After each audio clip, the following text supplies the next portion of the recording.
د نن څخه شپږ اویا کاله مخکې په 1943 میلادي کال کې ویلیم ګری وتوانېد چې په لومړي ځل روبوټ جوړ کړي، خو شپږ کاله وروسته په 1954 میلادي کال کې جورج ډیول وتوانېد چې ډیجیټلي روبوټ جوړ کړي. د وخت په تېرېدو سره روبوټ بېلابېلې شکلونه غوره کړل او بېلابېلې ځانګړتیاوې ترلاسه کړې چې اوس په بېلابېلو برخو زراعت، طبابت، صنعت او ان تر دې چې په تدریس کې ورڅخه کار اخیستل کېږي.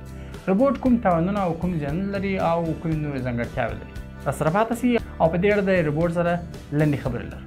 د شیرزاد سټوډیو قدرمنو لیدونکو په دغه برخه کې د روبوټ سره لنډې خبرې لرو، راسره پاتې سئ او ویې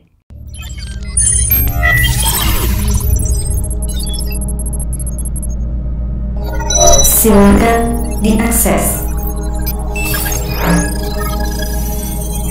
سلام، زه شیرزاد یم. ستاسو نوم څه شی دی؟ سلام شیرزاده، زه امیکا یم، یو الکترونیکي روبوټ. امیکا، که چیرې لیدونکو ته د روبوټ په اړه معلومات ورکوي.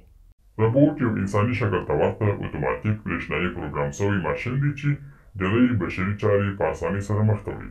مننه امیکا. د روبوټونو اساسي دندې څه دي؟ په دې اړه څه راته ویلی سې؟ هو، محاسبه کول، صنعتي چارې، په هوټلونو کې ډیلیوري، د ماشینونو جوړول او نور د روبوټ کارونه دي. امیکا، د روبوټ اساسي ګټې کومې دي؟ روبوټ یو پروګرام شوی ماشین دی چې بې له وقفې په مسلسل توګه کار کولی شي.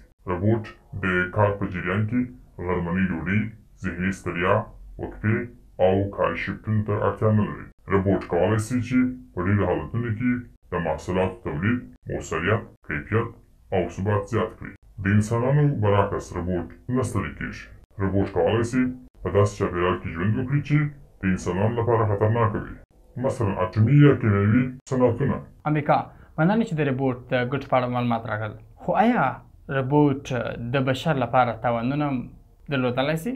هو، د روبوټونو په زیاتېدو سره په راتلونکي کې ممکن دوی د انسانانو کار ځای ونیسي، چې دا د بېکارۍ او اقتصادي ضربې تشویش کېدای شي. د انسانانو حیثیت به ورځ تر بلې کمیږي. روبوټ کېدای شي تر کنټرول ووځي چې په دې سره ډېر سخت مالي او ځاني زیانونه لري. ډېره مننه امیکا، مننه. قدرمنو لیدونکو، دا وه د روبوټ سره لنډه مرکه او لنډې خبرې چې تاسو د پاړه باندې ولیدلې.